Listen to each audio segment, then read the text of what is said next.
முக்கோண சமன்மை பண்பு. ஒரு முக்கோணத்தின் எவையேனும் இரு பக்கங்களின் கூடுதல் மூன்றாவது பக்க அளவை விட அதிகமாக இருக்கும். இது முக்கோண சமன்மை பண்பு ஆகும். உதாரணத்திற்கு 5 சென்டிமீட்டர், 4 சென்டிமீட்டர், 3 சென்டிமீட்டர்.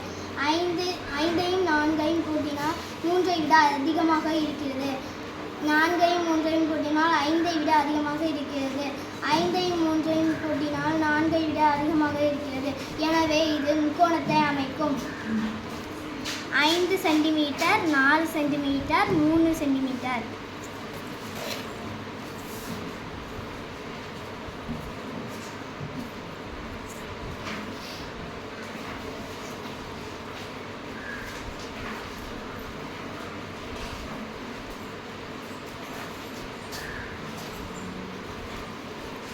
முக்கோணத்தை அமைக்கும்.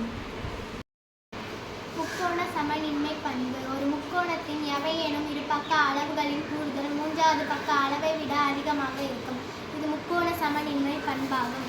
உதாரணத்திற்கு 8 சென்டிமீட்டர், 5 சென்டிமீட்டர், 2 சென்டிமீட்டர். 8ஐயும் 5ஐயும் கூட்டினால் 2ஐ விட அதிகமாக இருக்கிறது. 5ஐயும் 2ஐயும் கூட்டினால் 8ஐ விட குறைவாக இருக்கிறது. எனவே இது முக்கோணத்தை அமைக்காது. 8 சென்டிமீட்டர், 5 சென்டிமீட்டர், 2 சென்டிமீட்டர்.